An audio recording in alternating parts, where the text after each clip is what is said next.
जन्मदिन की ढेरों मंगल कामनाएं, तुम जियो हजारों साल। मैना देवी आकाशवाणी संवाददाता हनुमानगढ़ के जन्मदिन की हार्दिक बधाई एवं शुभकामनाएं। शुभेच्छु तेज राजस्थान। टिब्बी के प्रजापिता ब्रह्मा कुमारी ईश्वरीय विश्वविद्यालय की ओर से धूमधाम से मनाया गया जन्माष्टमी का पर्व। हनुमानगढ़ जिले के टिब्बी कस्बे के प्रजापिता ब्रह्मा कुमारी ईश्वरीय विश्वविद्यालय की ओर से यहाँ के बाबा रामदेव मंदिर परिसर में जन्माष्टमी का पर्व बड़े ही हर्षोल्लास के साथ मनाया गया। कार्यक्रम की शुरुआत पालिका अध्यक्ष संतोष सुथार, ब्रह्मा कुमारी उषा बहन व अनिता बहन, सुरेंद्र गद्दा आदि ने दीप प्रज्वलित कर की। इस दौरान ब्रह्मा कुमारी उषा बहन व अनिता ने कृष्ण जन्माष्टमी के आध्यात्मिक महत्व पर प्रकाश डाला। इस दौरान बच्चों ने भगवान श्री कृष्ण के जीवन से जुड़े गीतों पर नृत्य प्रस्तुत किए। इस दौरान सचेतन झांकियां सजाई गई तथा प्रसाद वितरित किया गया। तो आप देख सकते हैं कि तस्वीरें हनुमानगढ़ जिले के टिब्बी कस्बे की है, जहां पर प्रजापिता ब्रह्मा कुमारी ईश्वरीय विश्वविद्यालय की ओर से जन्माष्टमी का पर्व बड़े ही हर्षोल्लास पूर्वक मनाया गया।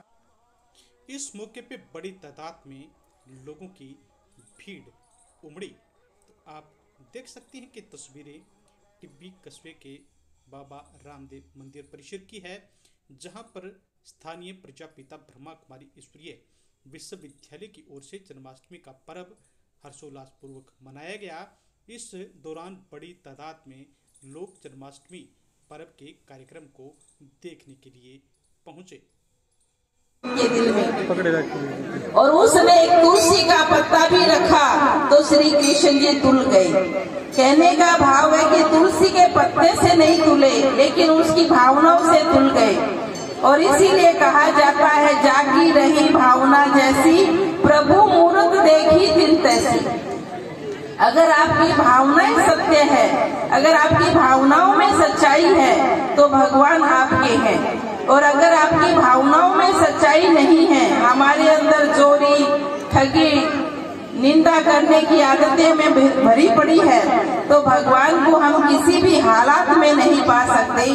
यही चीज उस नाटक के अंदर दोहराई गई है कि देखो, भगवान तो हम सभी का है। कौन ये कहेगा कि प्रभु मेरा नहीं है? सभी को अपना ही लगता है। और श्री कृष्ण जी तो हमें सबसे अच्छे इसीलिए लगते हैं कि इस धरा पर सबसे महान पुरुष कहे या देव आत्मा कहे या सबसे महान से महान शक्ति कहे, वो श्री कृष्ण है। और इसलिए सबसे प्योर आत्मा होने के कारण श्री कृष्ण जी हम सभी को अच्छे लगते हैं। कोई है जो यहाँ ये कहेगा मुझे कृष्ण अच्छा नहीं लगता? कोई हाथ उठाए जो कहे मुझे कृष्ण अच्छा नहीं लगता? कोई भी नहीं हाथ उठाएगा। और कृष्ण अच्छा किसको लगता है? वो हाथ उठाए। देखो, पूरा पंडाल हाथ उठा लेगा। तो श्री कृष्ण अच्छा लगता है तो श्री कृष्ण जैसे गुण धारण करने होंगे। कहा जाता है, आप देखो इस झांकी में भी दर्शाया गया है कि श्री कृष्ण का बिल्कुल बचपन का रूप, माँ की कोख से जब जन्मा था वो रूप भी दिखाया गया है। मक्खन खाते हुए रूप भी दिखाया गया है। राधा के साथ रहता था वो भी रूप दिखाया है। और बड़े रूप में लक्ष्मी नारायण बनेंगे वो स्वरूप भी दिखाया है। और उधर की झांकी में दिखाया गया है कि जब संसार में प्रलय हो जाएगी, उसके बाद श्री कृष्ण अंगूठा चूसते हुए सागर में पीपल के पत्ते पर आएगा। क्या आप सोच सकते हैं पीपल के पत्ते पर कोई बच्चा रह सकता है? क्या पीपल का पत्ता इतना बड़ा होता है जिसके ऊपर बच्चा सो सकता है? ये भावार्थ क्यों दर्शाए गए हैं हमारी भक्ति के अंदर कि हमारा भारत का जो नक्शा है वो पीपल के पत्ते के समान है। और उस भारत के अंदर श्री कृष्ण का जन्म होता है। आप देखो, विदेशों में कहीं नहीं आता कि कृष्ण का जन्म हुआ। भारत में ही वृंदावन में दिखाते श्री कृष्ण जी का जन्म हुआ। और आज भी हम वृंदावन देखना चाहते हैं, वहाँ जाना चाहते हैं और उसका बाल लीलाओं का वहाँ बखान सुनना चाहते हैं। बहुत गहरी बात है। कई बार मन में एक विचार उठता कि जो भगवान जो श्री कृष्ण जी है, और उनके लिए गायन में आता है कि जब कंस अपनी बहन देवकी को लेकर के जा रहा था उसके ससुराल छोड़ने के लिए, और उसको आकाशवाणी होती है कि इसी देवकी का 8वां पुत्र तेरा वध करेगा, और कहते हैं 7 पुत्रों 7 मतलब बच्चों को उसके मार दिया गया और 8वां श्री कृष्ण ने जन्म लिया। भगवान को हम कहते हैं रक्षक, पालनहार, दुख हरता सुख करता, ऐसा बोला जाता है। तो जो भगवान दुख हरता सुख करता, हम कहते हैं मेरे परिवार की रक्षा करना, मैं सुखी रहूं, मेरे परिवार में सुख शांति रहे, और वही भगवान अपने 7 भाई बहनों को मारता है और फिर कहता है मैं जन्म लूंगा, तो क्या ये बात सार्थक है? जिस भगवान ने अपने भाई बहनों को ही मरवा दिया वो अपने आने के लिए, तो ये बहुत गहरी बातें हमारे दिल में बसाएं कि भगवान हमारी बुराइयों को मारने आया है, भगवान कोई अपने भाई बहनों को मारने के लिए नहीं आया है। और फिर दिखाते हैं कि श्री कृष्ण कारागार में जन्मा। हम आपको गारंटी से ये बात को कहते हैं कि कृष्ण कारागार में नहीं जन्मा, लेकिन ये संसार कारागृह बनी हुई है वर्तमान समय, और इसमें आने वाले समय में इसी भारत भूमि पर स्वर्ग आएगा और श्री कृष्ण का जन्म होगा, और इसीलिए वो कारागृह मानी गई है।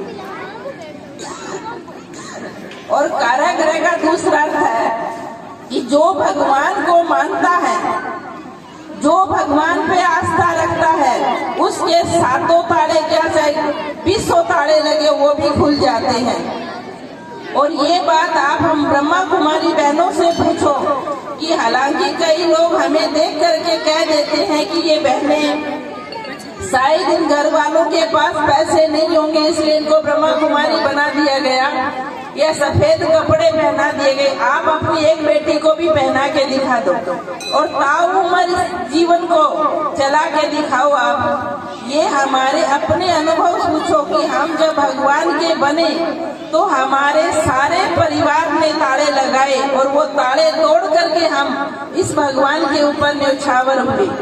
इसीलिए ये ताड़ों का गायन आता और कारागृह का गायन आता है। जिन जिन भगवान के भक्तों ने भगवान पर अपनी आस्था रखी उनके ताले सदा ही खुल गए। तो श्री कृष्ण जी का तो जन्म हो तो ताले क्यों नहीं खुलेंगे, वो तो ताले खुले हुए ही हैं। फिर दिखाते हैं कि जहाँ श्री कृष्ण का जन्म होता है मथुरा में और वहाँ से गोकुल 25 किलोमीटर की दूरी है और आधी रात को खाना जन्मे और 25 किलोमीटर का गैप पार करके और वो वहाँ पे मथुरा में से गोकुल जाए और गोकुल में कृष्ण जी को छोड़े और वहाँ से बच्ची को लाए, ये संभव ही नहीं, क्योंकि वहाँ पे कोई गाड़ियाँ तो आजकल की तरह आधुनिक होती नहीं थी, पैदल ही तो जाना होता था। आप 25 किलोमीटर पैदल जाओ, बीच में इतनी बाधाएं आए, तो जो मार्ग पर भगवान के मार्ग पर चलता है उसके जीवन में हजारों बाधाएं आती है, लेकिन वो प्रभु यही दिखाते कि उसने सारी बाधाओं को तोड़ दिया। तो जीवन में अगर आप भगवान के बन के रहेंगे आपकी सारी बाधाएं टूट जाएगी। आज आप सभी ये वायदा करेंगे कि हम सभी को श्री कृष्ण की दुनिया में चलना है, हमें उस कृष्ण जैसा बनना है, तो हमें उसके एक एक गुण को धारण करना होगा। श्री कृष्ण जी ने कोई जो दूध से दही से निकलने वाला मक्खन नहीं चुराया, उन्होंने जो मक्खन चुराया उसका वर्णन है गुणों से। आप रोज सभी के गुणों की चोरी करिए, आपका जीवन महान बन जाएगा।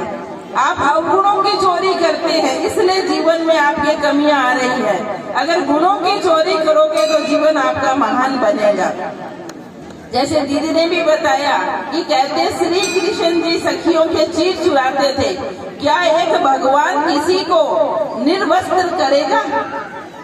कहते हैं द्रौपदी को तो वस्त्र दिए और सखियों के वस्त्र चुराए, ऐसा नहीं था। भगवान इस देह रूपी वस्त्र को कहता है बच्चे तू छोड़ दे और इसको देह से ही दे के सब धर्मों को भूल, तू मेरी शरण में आ जा तो मैं तेरे समस्त पापों को नाश कर दूंगा। तो इस देह भान को भूलने के लिए वो कहता है इस देह भान से मैं निकाल वो प्यारा प्रभु हमें कहता है। तो इस देह भाग की दुनिया से हम निकलेंगे तो जीवन हमारा बहुत सुंदर, सार्थक और सहनशील और आनंदमय जीवन बनेगा। तो हम सभी और भी सुनेंगे, आप सभी को सुनाते रहेंगे। ओम शांति।